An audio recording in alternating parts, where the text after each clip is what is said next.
Its gaze dropped and her eyes tightened on the handle of the briefcase. Good evening, Dow Jones, she said nervously. Might it be possible to have a word with you, with himself? If he's not busy, I mean. Dow Jones lifted a perfectly arched eyebrow. The dragon is always busy. May I ask what this is reference to? Fleet looked like she was about to be trickled away down among the scales. I started to get mad. Who did Down Jones think she was anyway? The queens of the fairy? The green lady would have eat her for breakfast. I stepped in front of her and put my hands on my hips. Who's asking and why? Down Jones ranked me with a scowlful glance that said I was slightly less important than sewer rat, then frowned at Fleet over my head. If this is some kind of joke, Fleet, I'm not amused. Fleet made a helpless noise. Hello, I said. I'm talking here. It's not Fleet's business. It's mine. I made her bring me. I'm on a quest. Down Jones' frown came back to me. If you're here about the scales, you should advise that access is restricted to authorized personnel only, under the dragon's direct supervision. She allowed herself a slight smile. In other words, little girl, you're out of luck. Now I was really mad. Dow Jones had no right to talk to me like that. She wasn't folk, not even any kind. I lifted my eyebrow at her, a trick I'd learned from a puka. You know, I said icily, I'd rather not discuss with an underling. This was clearly not how Down Jones was used to being talked to. She scowled. You are after the scales, aren't you? Anger fizzed in my veins like coffee. Wouldn't you like to know? I sneered. Are you going to let me talk to the dragon or not? He may have forever, but I don't. Neither do you, if it comes to that. Behind me, Fleet gave a cheep like baby pigeon. You haven't told me what about this is about yet, Down Jones said between her teeth. Before he talks to you, he's going to want to know what kind of quest. Who sent you on it, and why? It's standard operating procedure. She made it sound like some kind of rule. Perhaps it was. The genius of Central Park sent me, I said briskly. The reason is personal. Joe Jones nodded. Perseveringly, I'll accept that. I do have to wonder, though, the connection a fairy changeling has to your request. Judging from her tone, if I was a sewer rat, changeling was the stuff floating in the sewer. The fairy changeling, I said, is my magic companion. Dow Jones sneered. It must be very important quest if it rates such a powerful companion.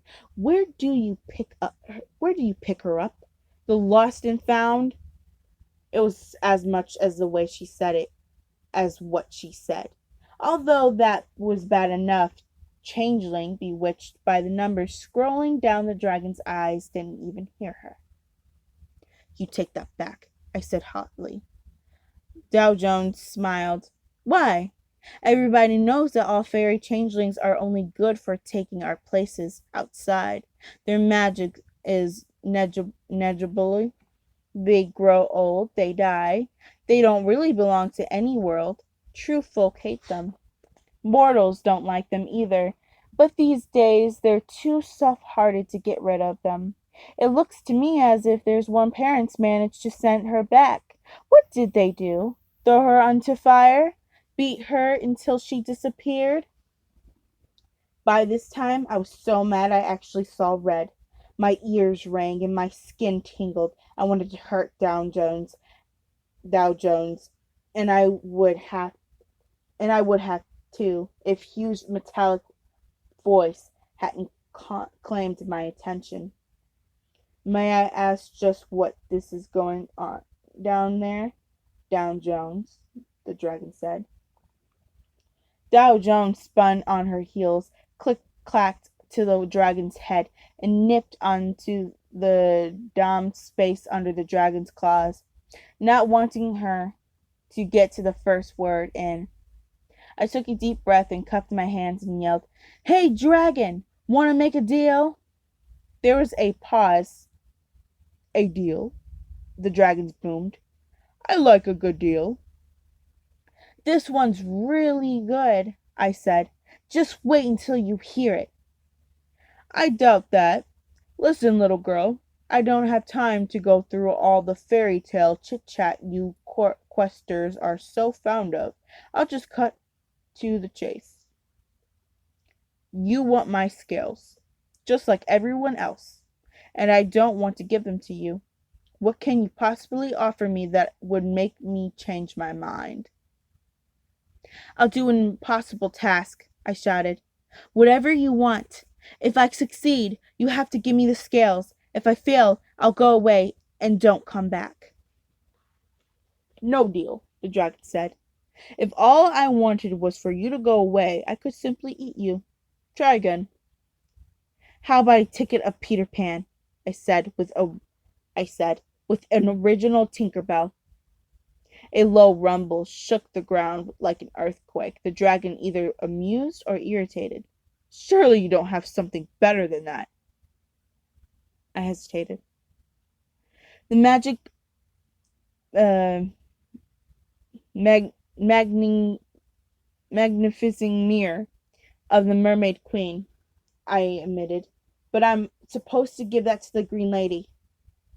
"Tempting," the dragon said. "But that's not quite tempting enough.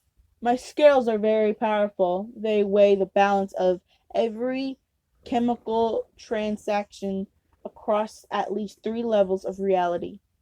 The only thing you could bring to the table that would even tempt me would be something like, oh, the air rights to Central Park."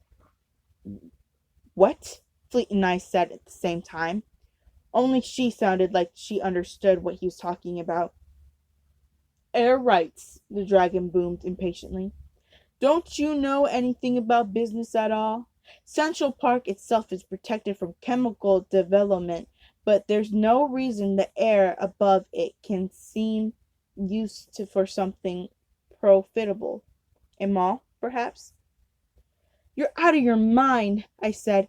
"Built over Central Park? No way. They're about birds and flying folk. What about the trees? They need a lot more room, you know. Plus the sun and fresh air. Choose something else." "The trees would not be disturbed," the dragon said smoothly. "And there would be still plenty of flight room. We'll put in the contract." I didn't even have to think about it. No deal. "It's entirely up to you, of course," the dragon said generally.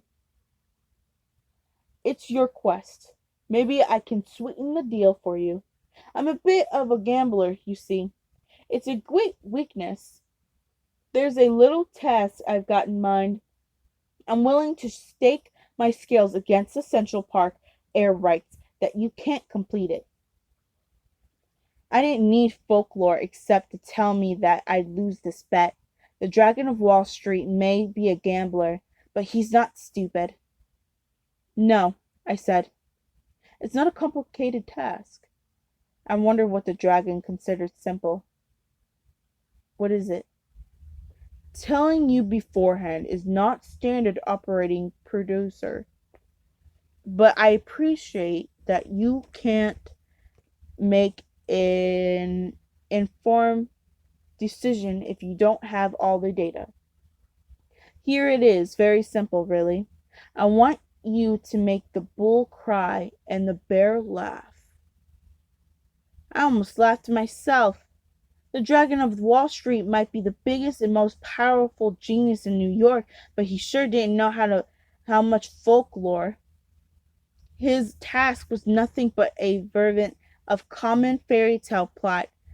Usually it was a princess you had to make laugh or cry, depending on what kind of spells she was under. If she couldn't laugh, you made a total fool of yourself. If she couldn't cry, you shoved a chopped onion under her nose. Then she laughed or cried. Her father would give you her hand in marriage and half of his kingdom, and everyone would live happily ever after. If it worked on a princess, why not a bull and a bear? Okay, I said, pretending reluctance.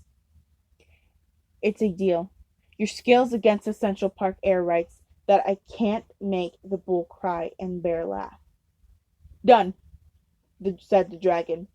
His voice boomed through like treasury, like thunder. Dow Jones set this young lady up for an appointment with the bull and the bear. Tomorrow evening's relatively clear. I leave the matter a reward for Fleet's remarkable independent thinking up to you. Polishing coins, cleaning the coffee maker, and permittery. I'm sure you'll think of something appropriate.